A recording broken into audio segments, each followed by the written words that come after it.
when we see injustices and terrible things being done, suffering of innocence. It might simply be the foundation principles that we've embraced might be a little off. Now, what do you mean by that? Because that was kind of deep.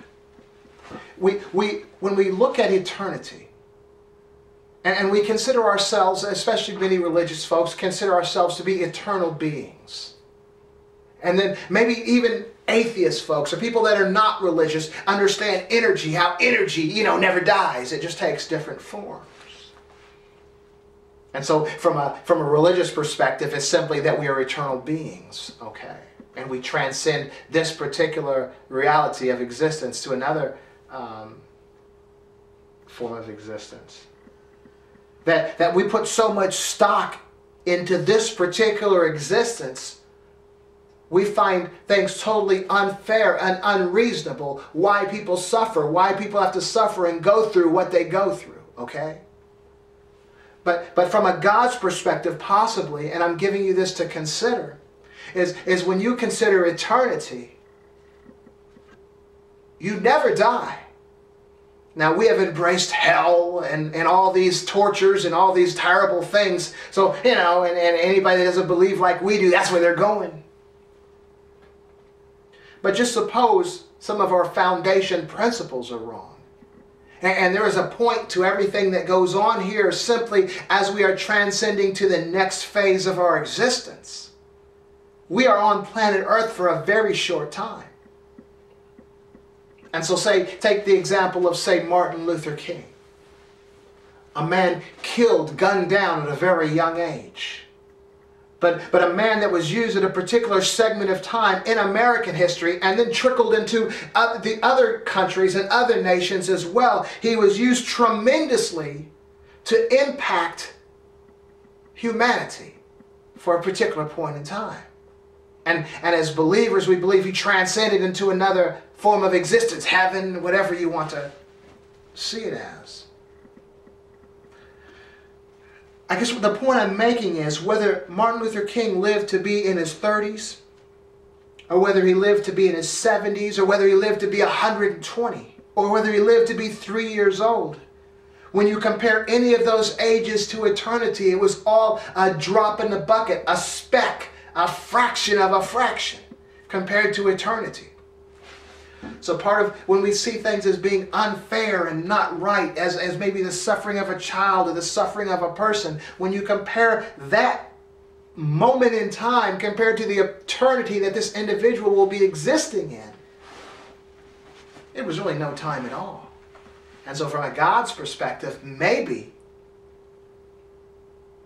folks are well. And this is just part of the process from a God's eye view. And so we do have to begin to reevaluate some of our beliefs. But anyway, getting back, recognizing the relationship that we all have to each other, we do need to love our brothers and our sisters. And the reality of this transcends race, it transcends religion, it transcends nationality. I was even considering, as I was listening to this guy, there was this teachings of this guy named Lao Tzu, a Chinese philosopher from way, way back. And he was talking about when men go to war,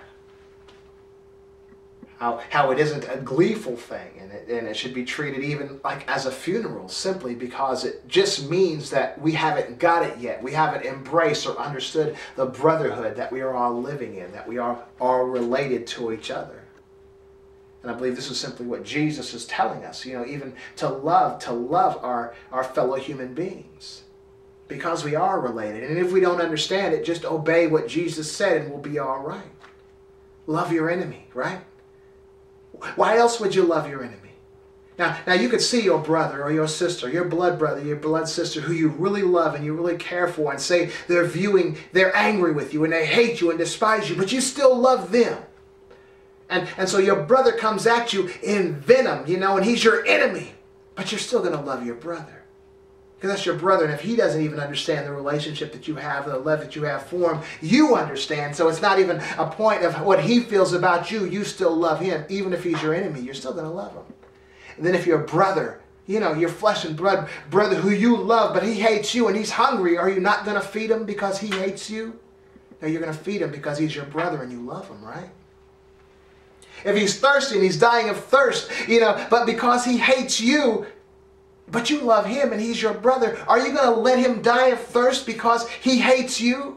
No, you love him. He's your brother. He may not understand your love or even embrace for you the love for you that you have for him, but still, are you going to let him die of thirst? No, because he's your brother and you love him. The reality, the teachings of Jesus, why we suffer so, because we don't recognize the reality of our brotherhood with all fellow human beings. Now, getting back to that destiny, okay, that we were discussing, for all humanity simply being the creation of God, notwithstanding that whatever lack of talents one might have compared to someone who has many talents.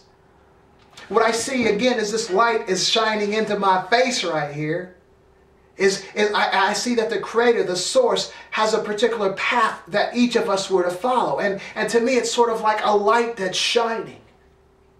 And if we can just get in the light of the path to the source that the source has laid out there, we would find things being a lot better. Just getting in the path of wellness, of that light, that particular destiny that the Creator has lined up for each of our lives.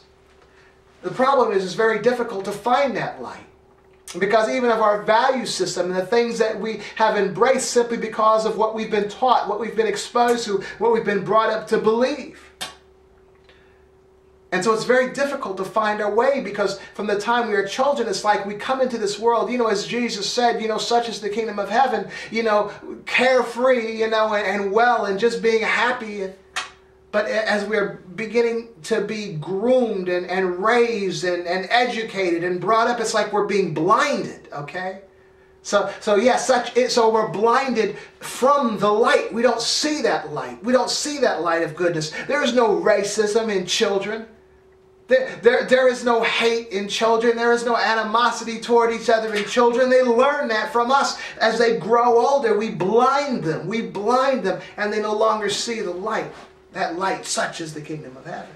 But we need to find the light. That's where our life becomes well. That's when it becomes easy. That's when it becomes fun again, just as things were fun when we were children. So how do we find the light? I'm going to tell you, because we're running out of time. There was an old saying. It was not an old saying. I think it was a joke. It was an elephant joke. I don't know if y'all are from the 70s, you know what elephant joke's from. But there was an elephant joke where this sculptor, you know, he had created this magnificent piece. It was an elephant, and it was perfect with the tusks and the skin and the hair and the trunk and the legs. It was perfect. It looked almost alive.